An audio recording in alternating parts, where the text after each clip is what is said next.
Philadelphia, are you ready? He said, are you ready? This is Brotherly Love Wrestling Podcast, your first stop for everything professional wrestling. So sit back and enjoy wrestling talk at its finest with your hosts, Larry Hall and Joe Corrado.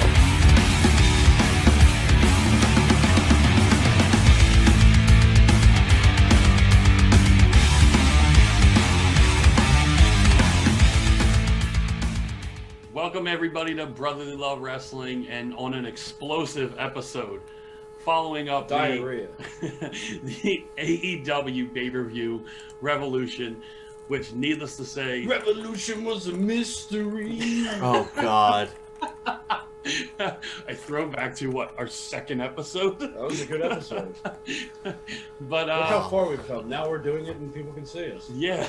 Even better. Yes. So I think everybody in the wrestling world is talking. Why are you taking heads with you? Completely throwing me off. He's just pretending he's hugging our one fan in Zimbabwe. Yeah, exactly. That's a pullback from an Alex Zane episode. And me, of all people, remembered that. So, no, we're talking Revolution, and someone was in the crowd last night. He didn't have him, but he was in the crowd. Yes, Al Snow was in the crowd last night.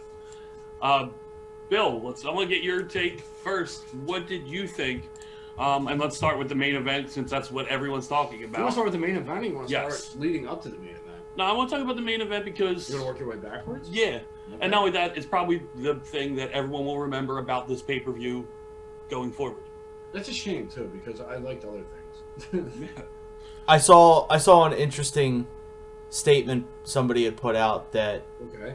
supposedly from Vince McMahon that said all they ever remember is the finish. Yeah, Bully Ray said that. And I mean, I think that's enough said for the main event.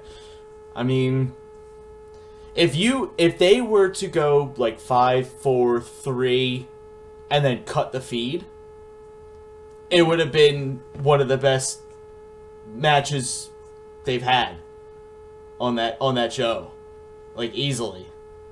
But no, they didn't. And now they're going with the Moxley cutting a promo after, saying, Kenny Omega is a tough son of a bitch, but he can't build an exploding ring worth shit. And then Tony Khan now says it's canon. So that's what they're going with now, is that Kenny Omega is shitty at building. Obviously, we saw that from the promo last week where he was just hammering a fucking table for no reason. He's the cleaner, not the carpenter. Hey. And that would probably sell as a shirt, is how stupid that is. It really would. Anything doesn't put out. You can put the cleaner and then not the carpenter. And he could be wearing a tool belt backwards. Or he'd be wearing it around his head instead of around his waist. People would buy that. they would, absolutely. They really would. Here's the thing, though. I didn't have high expectations going into that match because it really wasn't something. It's not really my thing. Like, I'm not a death match wrestling fan. Like, I can watch it to an extent, but the whole bloody just for the sake of bloody, which you knew it was gonna be. I mean, it just. And it was the thing I didn't like is that it wasn't barbed wire ropes. It was barbed wires around the ropes. Like they didn't take the ropes away and just put barbed wire. They didn't fully commit to this match anyway. Like, just from the looks alone, they did. It's not like it looked like the ones that you've seen in the past. Like the gruesome where it's just barbed wires as ropes, and that's. I mean, they kind of sports entertained it up. But here's the thing. I mean, just because, WWE is in this PG era because of sponsors and everything like that, AEW is on the same path. Like, they have to follow... Not for their pay-per-views, though.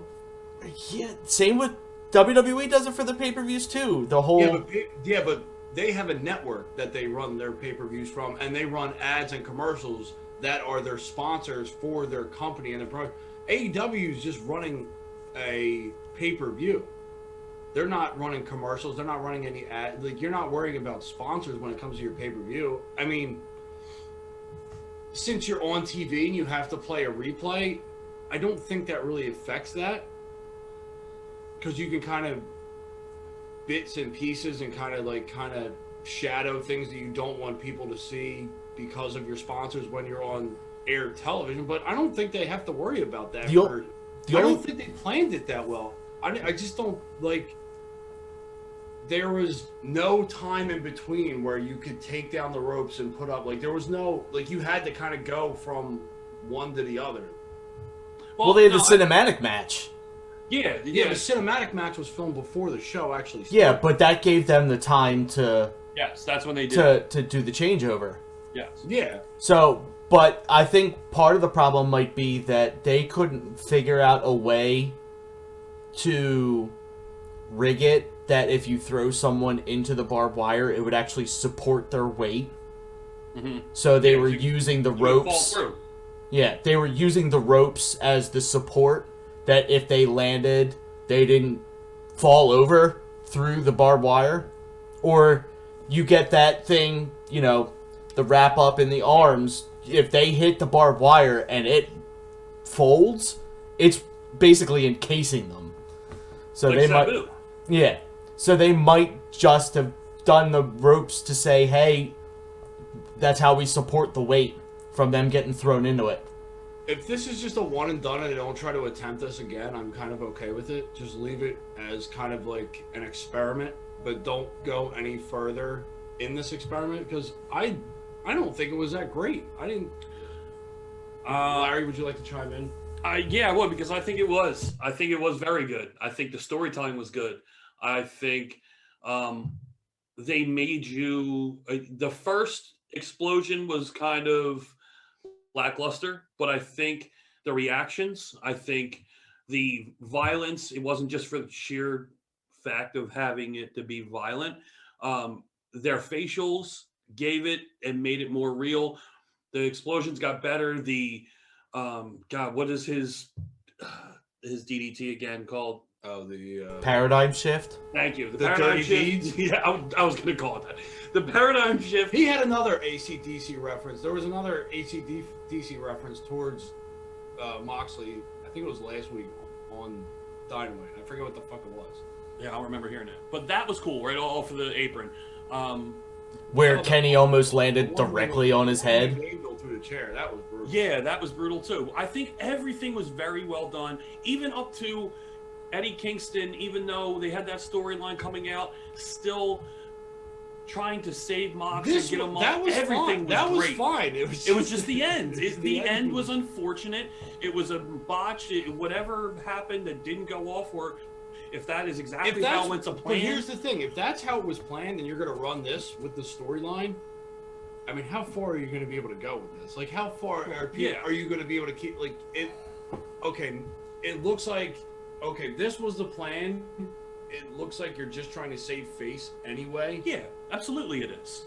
And how long can you, like, run this in there now? Like, oh, we were just joking. Ha ha ha, joke's on you. We meant the fuck up. So, honestly, I think if you were to pare down all the explosions, the landing against the ropes, the paradigm shift outside, honestly, I think this entire match gimmick setup can be summed up in one moment. And it was the way for Moxley to get out of a one-winged angel. And it was kicking the rope so the explosion goes off after taking a one-winged angel. And that was another really, really cool moment. And that was the way that they could get Moxley to kick out of the one-winged angel without actually kicking out of the one-winged angel. Because we all know the kick out for the one-winged angels is going to be Hangman. Like, we know that's what they're leading to.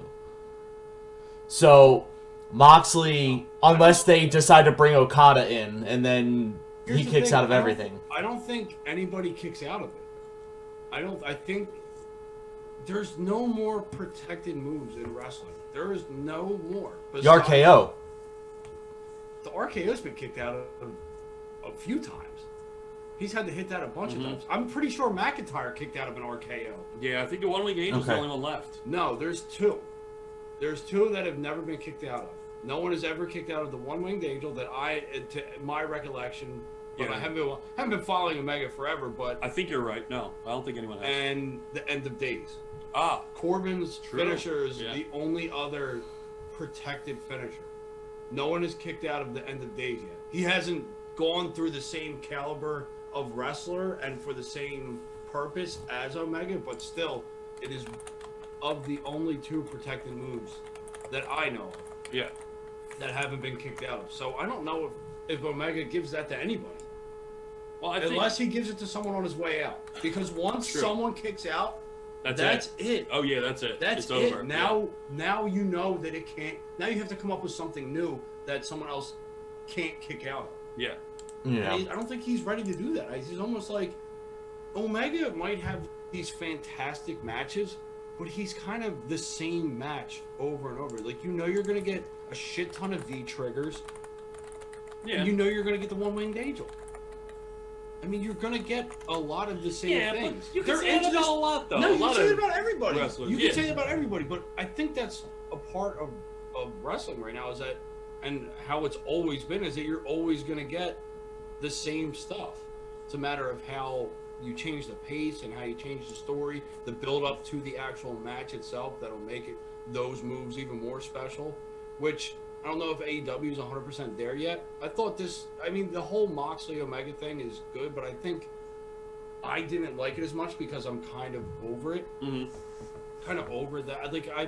I get it. You're going to run this because it's got a history since the incarnation of AEW, Moxley showed up and attacked Omega, and it's going to be like your bread and butter, Yeah. so to speak. But you're too young for bread and butter. Yeah. There is nobody else that you're thinking of right now that is going to challenge Omega and have a legitimate shot. Moxley, Well, I think that the plan is that this put a bow on the Moxley Omega feud, so that Moxley can go have his kid. Yeah, that's But fine. It set up Eddie Kingston as the next challenger because he's going to want vengeance for Moxley. That's fine, but you can't tell me with a straight face that you think Kingston's going to take the title from Omega. No, he's not. But I mean, can you watch Fastlane? You can watch Eddie Kingston and be entertained. I'm not taking anything away from Kingston. I'm taking away from the predictability of wrestling. You haven't built anyone up. As good as Kingston might be on the mic, he's already lost to Moxley. He's already lost a handful of matches thus far. He's not going to beat Kenny Omega. I mean, Kenny Omega's not this. He's been beaten, but he's been beaten by the top caliber of your roster. There's no one that you've built up yet that you believably think he could beat, except for Cody. And So- Cody can't challenge for that title. On the flip side of that, Okay. is there anybody that WWE has built up that you seriously think could beat Roman Reigns? They have a lot more credibility on their roster.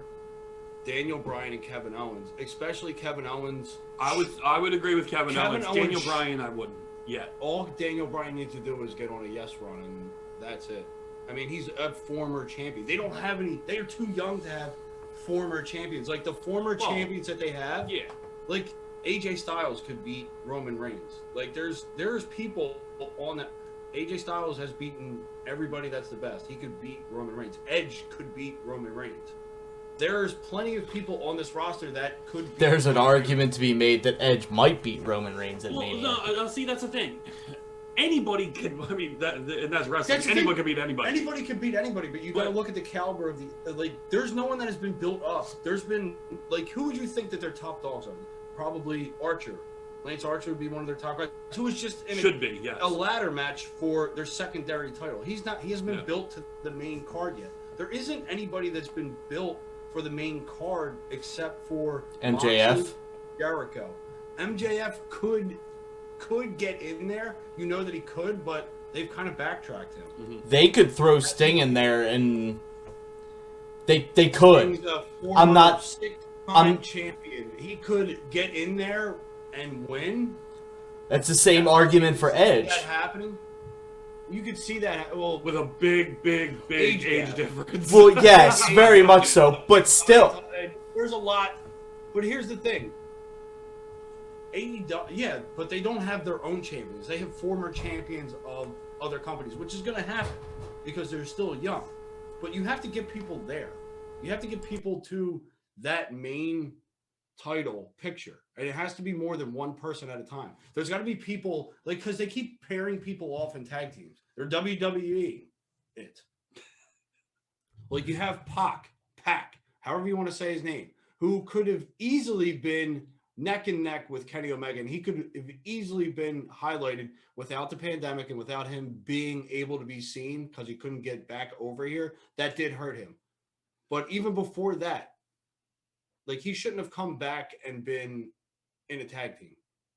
He shouldn't be back and in a tag team going for. Why are you? You have every fucking tag team that is an actual tag team on your roster that you can interchange into that tag team title picture. You don't have to create tag teams at this point for the sake. You have Rey Fenix and you have Pac. Break them up and have them going towards the top because they're both proven commodities. And since they don't have a monster, Kenny Omega could be beat by them. It's just simple booking that look, you're WWEing it.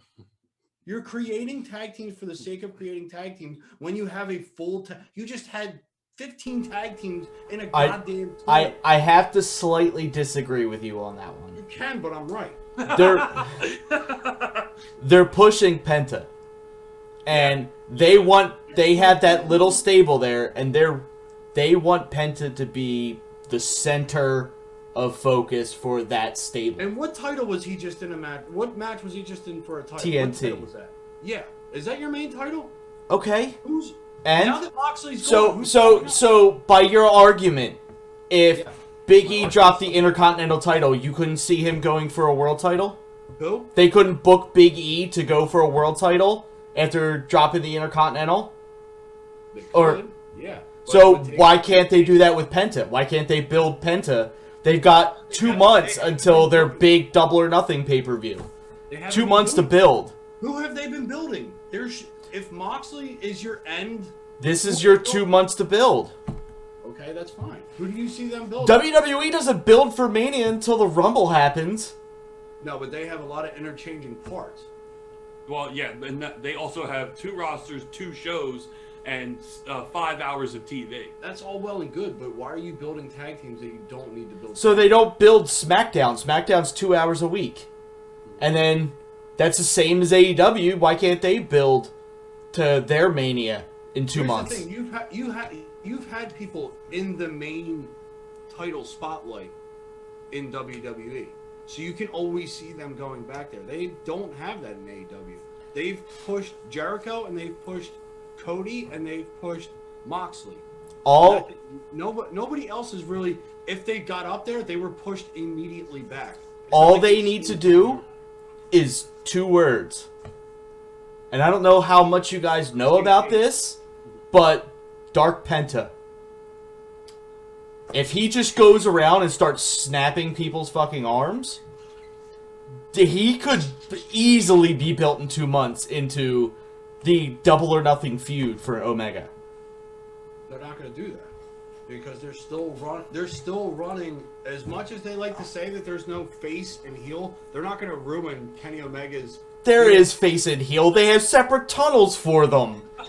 No shit. They're not going to. That's what I'm saying. You just answered my argument. They're not going to have bad guy Penta go against bad guy Kenny and have you forced to root for someone. Tweener Penta? I think they would. Penta wasn't so much a heel in Lucha Underground when he was dark. He was going against a heel faction when he was doing the arm breaks. So people want to see the. I think if Arm Breaker comes back, I think it would. That's a fan favorite gimmick that's going to get really over really quick. And then it's going to get really. Especially with fans back now. Yeah, but it's all well and good, but how long are you going to be able to run I'm going to break your arm? How long did Matt Hardy run the broken gimmick? That's completely different. Completely You're different. talking about a character versus I have a little thing that I do in the ring. A little thing that I do, he was a Yeah. completely different character. That is built for a chase. That's not built to sustain That's a title reign. built for a chase. Yes, but then That could get him to Double or Nothing. There's your 2 months of booking. and then he's done. If he doesn't win, he's done. Okay. And then he's just So you move on to the next one. Yeah, but then you waste a gimmick. That's a stupid gimmick to try and put. You need people that are going to sustain. What is he going to break people's arms forever? Yeah. There's a lot of people on the roster. All right. Let's move on. Let's get to another match that happened Let's get last to the night. positives. So, probably the second best cinematic match, period. What was first? I think the Firefly Funhouse was the best. I like how you almost butchered that. I almost did. Almost did. A But Firefly. You almost went Firefly. that street fight and well exceeded my expectations. You think the Funhouse was better than the Styles Undertaker? Styles Undertaker was great, but I think the layers that were in. You just like the callbacks from the I Firefly like this. I like Funhouse. the storytelling. It wasn't even a match. I know. It legitimately wasn't even a cinematic match. It was just cinematic with an ending that happened to be a pin. Yeah. But that's what I'm saying again, and which is no surprise coming out of my mouth, is the storytelling. I love that storytelling, and I think that last night Sting and Darby and Cage and Starks. I was going to say Theory because I always get them mixed up. They all the time. That's a technical. All the time. They just put That's on a technical foul. They just put on such a good match. The quality of cinematic was ridiculous. The camera cuts and everything they were doing was so well done. And not only that, Sting looked great in it. He came out looking great. Team Taz looked great. The Hobbs, everyone included. Like They had really good. It was awesome. Really It was so good video package for that too. Yes. Oh yeah. Yeah.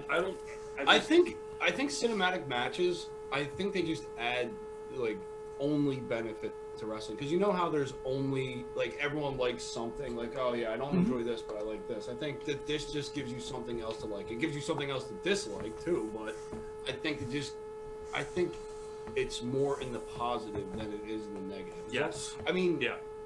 And with cinematic, it doesn't get played out because it's all kind of different. Yeah. There's all you can and you have the time to shoot it, and make cuts, and make it like you can make this perfect. You don't have to worry about botches because that's not going to make it. Yeah. I Go ahead. am going to say, despite the fact of it being a cinematic match, I don't think it can be put in the same bracket as Firefly Funhouse and the Boneyard match.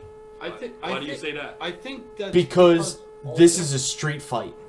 And they booked it like a street fight would be booked, whereas Firefly Funhouse and Boneyard match Well, were Boneyard way was more much cinematic than they were a right? match. This was a legitimate match. There was a ring, even. This was a legitimate match. The other two were not really matches. Taker never pinned AJ. Firefly Funhouse wasn't a match. But Bray pinned Cena. Look, if that was your criteria, Bray pinned him. So I mean, I agree with you. But I there get what was you're saying. I honestly think that this was the most match of a cinematic match. It was more match than it was cinematic. Of the no, I don't think not. It wasn't more match than it was cinematic because the whole thing was cinematic. I agree, but I'm saying that this had the most match out of all the cinematic matches. Yeah. Okay, yeah. And like that spot throwing Darby into the window pane and it landing on his head and shit, and then the callback to throwing the bat upstairs to having it thrown back down. Yeah. Flawless. Breaking the bat over Cage and then picking up the shovel and hitting him with a shovel. I thought it was great. I thought that this was, I think I could say this is the best cinematic match I've seen. Wait, but you just said it's not on the same level as. No, I was saying I can't put it in the same category as those because this had more match than the other ones So this did. was more entertaining for you. This was more entertaining for me because it felt like it wasn't just a cinematic. It was a cinematic It wasn't match. like this cheeky comedy type thing like they did. Yeah. With Stadium Stampede and And they didn't have those, like even back to the no one broken was stuff. chased on a fucking horse. Even back to the broken stuff. That was even more match than it was than the other ones because they had legitimate actual pins and shit like but that. Cinematic was also Gargano and Ciampa, and it was also Edge and Orton. Yeah. Were Yeah. also cinematic. So And that fits more towards this Sting. That's the category I put with the Sting Exactly. Darby and everything. It's because it was more match than the other ones that were made just to be like a movie. Like Firefly Funhouse was made to be a cinematic with a match ending. Yeah. Boneyard match was a cinematic. Yes. No, I This agree. was I agree. a match through and through. There was a bell ring at the beginning. There was I actual think that's wrestling the moves. part about cinematic matches is that you, like I said, you can't compare each one to each other because they're all different. They're all done differently. And there's going to be some naysayers, but there's going to be an overwhelming support for them because they're meant to. I know everything's meant to entertain you, but it's like they have a mulligan, Yeah. Absolutely. so they can get everything perfect, and it can hit harder. You can take a 60-plus-year-old Sting and make him look like he's in his 30s in a match like that because it just, all right, cut. Now let's move to this and get ready to do this. Like, it is a lot easier. Shit, if they really wanted to get into it, he could have a stunt double. Yeah, well, I honestly, I put this, I on Facebook, I was commenting along with some people, and I said that. I think towards the beginning, there was a Sting stunt double. In the very beginning. I have to watch it back again a second time, but I'm pretty sure there was a stunt why not? double. Why wouldn't you? Yeah, absolutely. I would use it, and not only that, it's dark, it was at night, it's in that warehouse, like, why not use everything you can to have Sting come out healthy and still look good to everybody else? I mean, I think it was perfect. Well, And I don't want to cut everybody off, but we have maybe 10-15 minutes to go over the rest of the card, and we've been talking about this cinematic match forever. There's only a couple more things. We're gonna. Okay, I'm just putting it out there. Putting it out there. All right, so we'll brush towards the. We won't go over match by match. No. We were promised 2 surprises. Yes. We got 2 very, very good surprises, and we were saying on our last review show or preview show for Revolution that we were unsure if we were gonna buy it or watch it, and they would have to do something for their go-home show to push us over the edge. Yeah. And I think the surprise intrigue will always kind of, At least for me and for us. yeah, it will always kind of be like, all right, well now I don't want to miss it. So it kind of tips the scale. It's the same reason the Royal Rumble is everybody's favorite pay-per-view. Yeah. Exactly. Exactly. And I think that they did very, very well with both the surprises. They weren't over the top, oh, I can't believe it. They were perfect fit. The sweet spot, right in the middle. Yeah, right in the middle. Ethan Page, I think he's going to do big things. And I think he could be one of those guys that gets to that top spot. He could be very easily, if he's, because he can run both babyface, heel, tweener, whatever the fuck you want to call it. He could be kind of like an MJF. But I feel like he's that good to kind of be elevated quickly. He can be on the fast track. And then you have Christian. I mean, Christian literally just showed up in the Royal Rumble, is in the Final 4 in the Royal Rumble. Now he shows up and is with AEW. He's Kind of a always, Rick Rude pull move there. yeah, he's always been the odd man. He's always been the one to venture off. I mean, he was big in WWE, but he never got that big push that he always felt he deserved, that he earned, and went to TNA. And then came back to WWE. Now he's going to AEW. I mean, he's always been that guy that kind of go elsewhere and capitalize on that. I mean, it makes sense. I mean, they have Edge, and Edge is in a main title storyline. It's not like they're going to bring Edge and Christian back together. No. And we don't know what his schedule is going to look like for WWE anyway. He's not going to get the same push. He's not going to get the main event push No, he's not. like Edge is going to get. He never did. Theoretically, we could end up with the two Manias, like you have WrestleMania and then you have Double or Nothing, we could have Edge and Christian as main eventing both. You could have Edge and Christian as dueling champions. Mm-hmm. Now, I've seen a lot of people It would be better. bad-mouthing Christian. What? I think part of the surprise of Christian. part of the problem is that they built it up too much. Exactly. They built it up too much. They were like, "Oh, it's gonna be Brock Lesnar. It's gonna be Goldberg. It's gonna be CM Punk."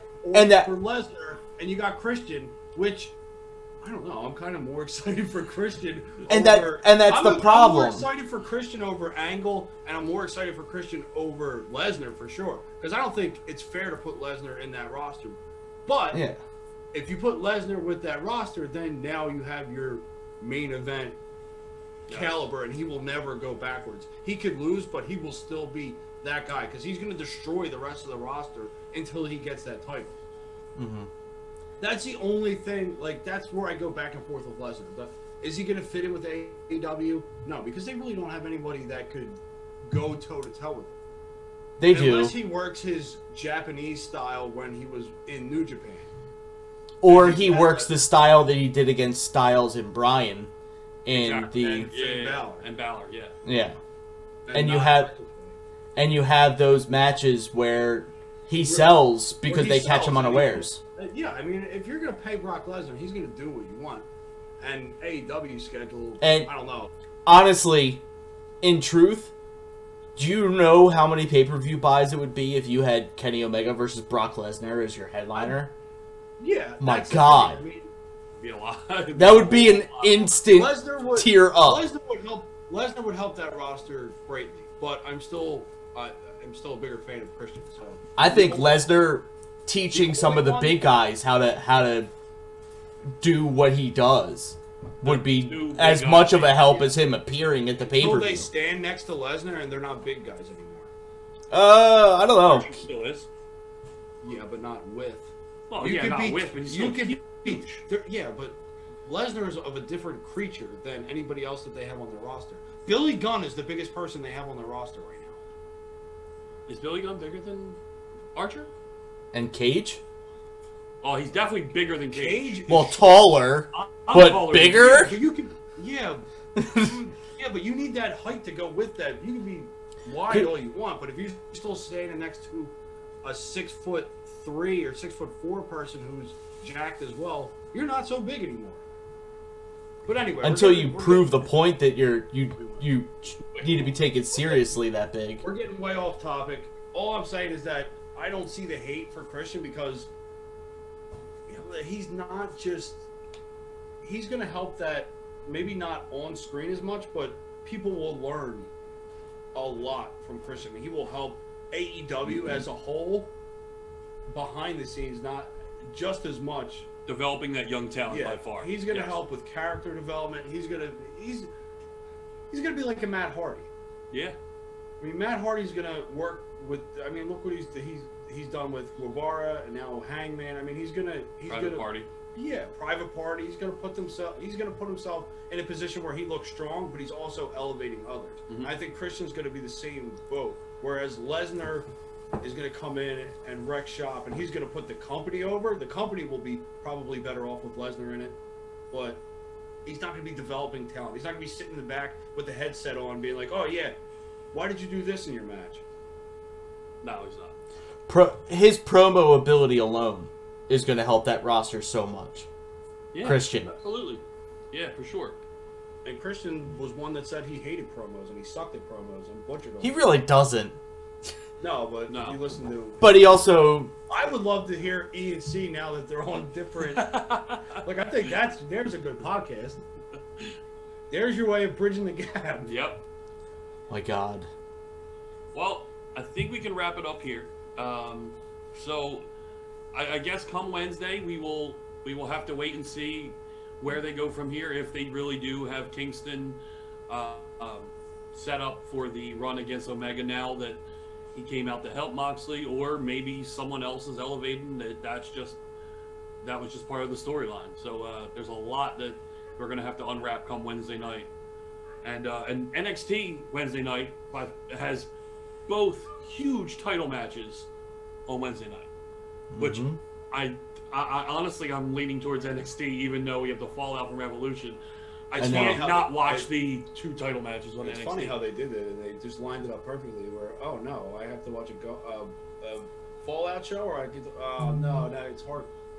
Yeah, they still honestly, I'm not even dreading the NXT move to Tuesday. I'm not, because that would make life so much easier. Sorry, Impact. You better get on that one. Well, no, because Tony Khan's just going to buy Impact and move them over to AEW anyway. Yeah, but you're still going to run against NXT. Yeah. Yeah. Well, all right. So, thank you for watching. We hope you enjoyed the show. Be sure to look out for our episode with Aaron Rourke, and we hope you will be joining us. Thanks again. And before we go, I'm calling you out, Rob. You talked about coming on. You talked about wanting to be part of it. I'm calling you out. Come get some.